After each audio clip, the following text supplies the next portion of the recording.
Bienvenidos una vez más a un diario para Dios. Estamos en nuestra serie 40 días para transformar el corazón, la Biblia desde cero.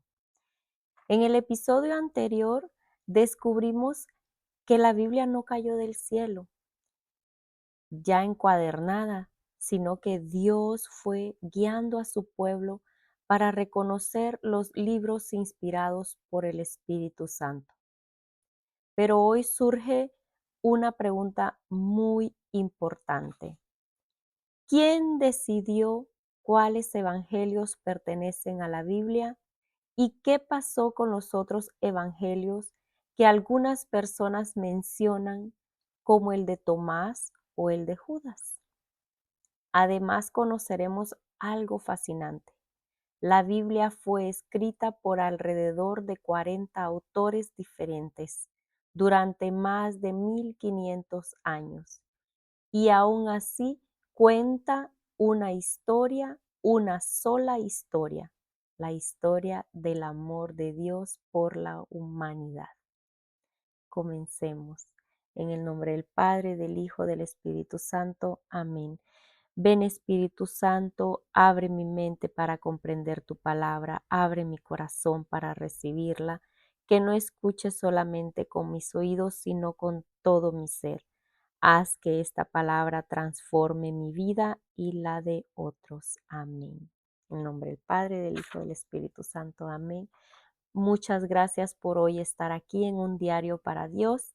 Les pido que compartan, que se suscriban, que activen la campanita para que otros podamos seguir aprendiendo la Biblia desde cero en un diario para Dios. En esta parte me gustaría hablarles de los 40 autores que tiene la Biblia. Son 40, alrededor de 40 autores. Muchas personas creen que la Biblia fue escrita por una sola persona. Eso no es verdad. La Biblia fue escrita aproximadamente por 40 autores humanos, inspirados por un solo autor verdadero que todos conocemos y que es el Espíritu Santo. Como dice San Pablo en segunda de Timoteo 3:16, toda escritura es inspirada por Dios.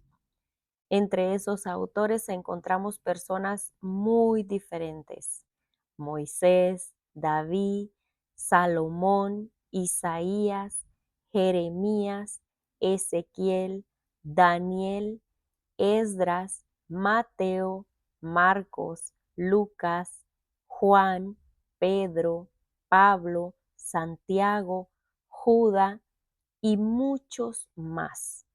Había pastores, pescadores, médicos, sacerdotes, reyes, profetas, cobradores de impuestos.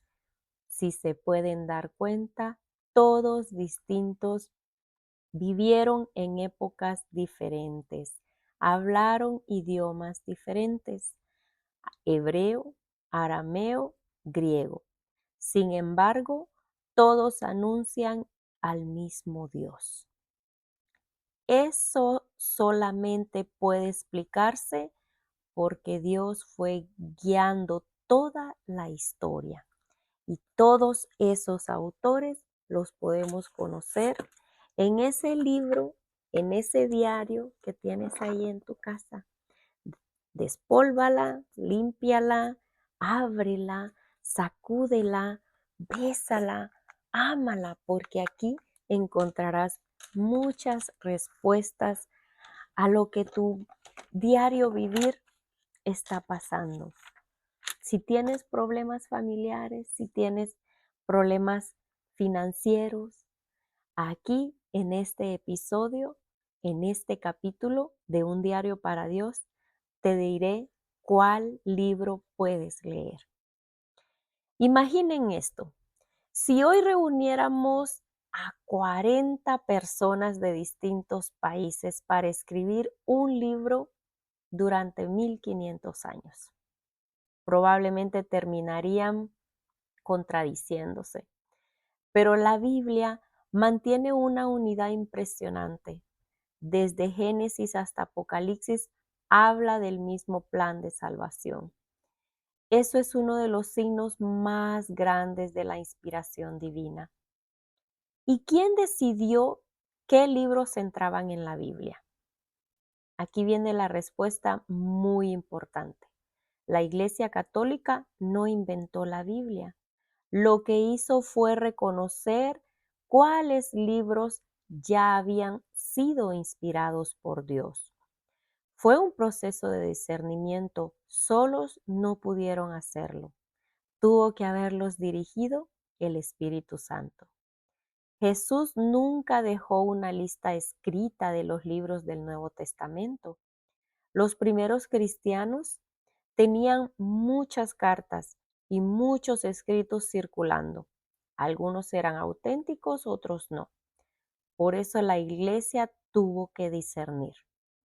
¿Y qué criterios utilizó la iglesia para discernir esos libros? Principalmente fueron 4 criterios. Origen apostólico.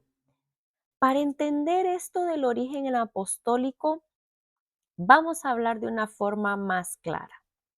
Piensa en esto como un control de calidad de los testigos. ¿Saben lo que es un control de calidad? Es como, por ejemplo, si vas a una fábrica donde confeccionan camisas. Al final de que se termina de confeccionar la camisa, estas camisas pasan al final por un control de calidad. Ese control de calidad tiene que inspeccionar que todas las costuras vayan muy bien hechas y que no haya ningún plieguecito en el cuello o en la manga que se atoró con la costura, y si eso pasa lo regresan. Así fue como pasó en el origen apostólico esta manera de hacer un juicio histórico de lo que es la Biblia. La iglesia primitiva solo aceptaba libros si la formación venía de ese control de calidad de testigos, o sea, de primera mano. Testigos directos o de segunda mano que fueran testigos confiables, que fueran personas que entrevistaron a los testigos. ¿Cómo así? Dirán ustedes. ¿Cómo que testigos de la primera mano, testigos directos y testigos confiables? Los testigos directos les hablaré. Eso fue escrito por un apóstol o por alguien muy cercano a ellos. Esos son los testigos confiables. Ejemplo, Mateo. ¿Quién era Mateo? Mateo era cobrador de impuestos antes de que Jesús lo llamara a ser uno de sus 12 discípulos. Juan. ¿Quién era Juan? Juan era un pescador, uno de los amigos más cercanos de Jesús, y estuvo presente en la crucifixión. Ahora bien, los reporteros históricos, que son los que les hablo de la segunda mano, testigos confiables. Ahí entra Marcos. ¿Quién era Marcos? Marcos era el asistente y traductor del apóstol Pablo, de Pedro, perdón, si lo recordamos. Él era el que le traducía en sus, podría decirse, en sus presentaciones a Pedro. Básicamente, Marcos escribió todo lo que Pedro predicaba sobre Jesús. O sea, como Pedro hablaba otro idioma, perdón, no, Pedro no hablaba otro idioma diferente a Marcos, sino que Marcos era el que iba escribiendo, era como un tipo secretario, escribiendo todo lo que predicaba Pedro sobre Jesús. Ahora bien, Lucas. Lucas era un médico que viajaba con el apóstol Pablo. La mayoría de católicos conocemos a Lucas porque Lucas se dedicó a entrevistar a los apóstoles. ¿Y a quién más? A un personaje muy importante en la vida de Jesús, a la Virgen María, para escribir su evangelio como un reporte histórico exacto. Ahí es donde entra la fidelidad a las enseñanzas de Jesús. El contenido debía coincidir con lo que enseñaban los apóstoles. Si un escrito decía cosas contrarias al Evangelio, no podía ser inspirado por el Espíritu Santo. Se usó en la liturgia en aquellos tiempos. Las comunidades cristianas ya leían ciertos libros durante la celebración de la Eucaristía. Eso era una señal importante, un reconocimiento que da, un reconocimiento universal que se da, que no bastaba que una sola comunidad lo aceptara, debía ser reconocido por toda la iglesia. ¿Y cómo pasó eso? ¿Cómo fue o cómo tenía que ser reconocido por toda la iglesia? ¿Cómo debía ser reconocido por toda la iglesia? Aquí es donde entran los concilios. Los concilios ayudan a confirmar el canon. ¿Recuerdan? El canon es el de los 73 libros que con el paso del tiempo la iglesia confirmó oficialmente el canon en concilios como Roma en el año 382, Hipona en el año 393 y Cartago en el año 397 y 419. Más adelante el Concilio de Trento reafirmó solamente el canon de los 73 libros frente a las dudas surgidas durante la Reforma. Todo esto fue entendido por la Iglesia como una acción guiada por el Espíritu Santo.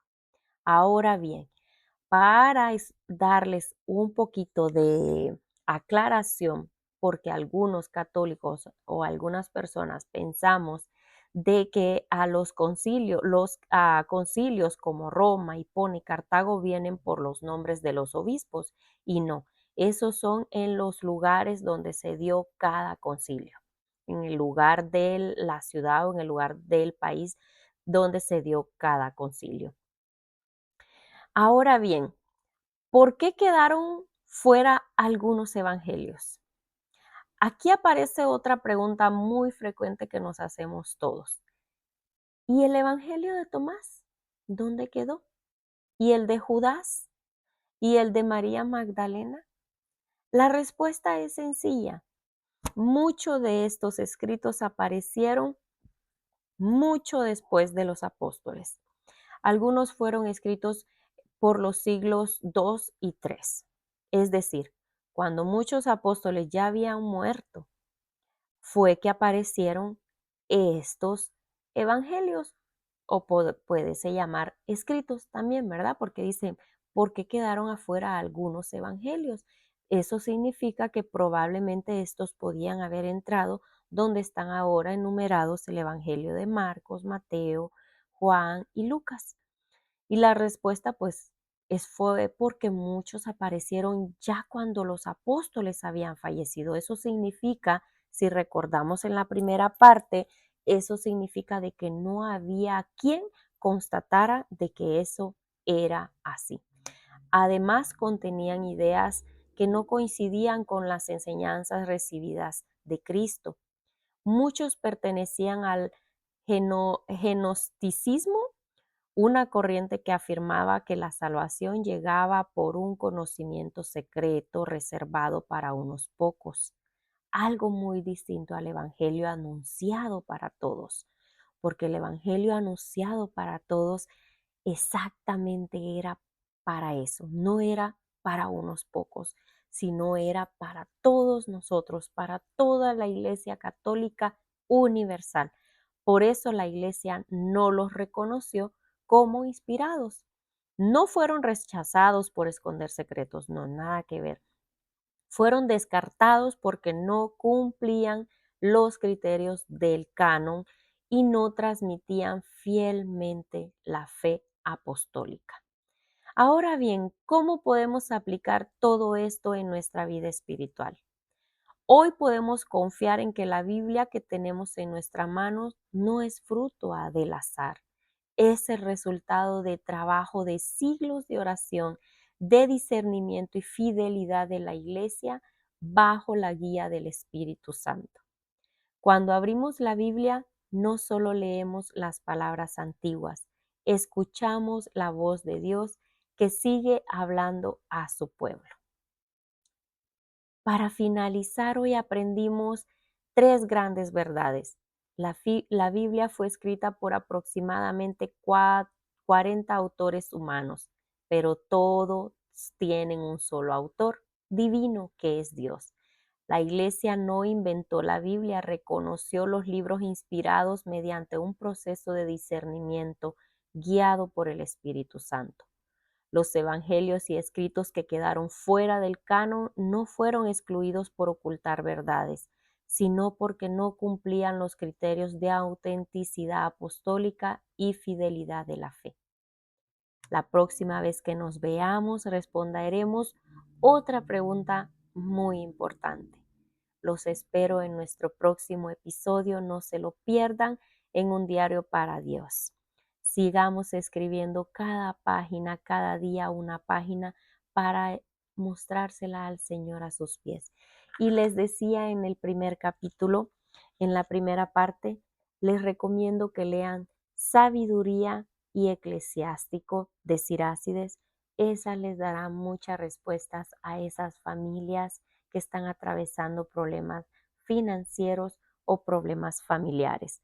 Sabiduría está llegando a Judith y después se encuentra sabiduría. Y Eclesiástico está antes de sabiduría y Salmos. Así que mis hermanos, muchas gracias por estar hoy aquí, mis princesas de Dios. Les pido que compartan, que se suscriban al canal para que juntos sigamos en esta serie de 40 días para transformar el corazón.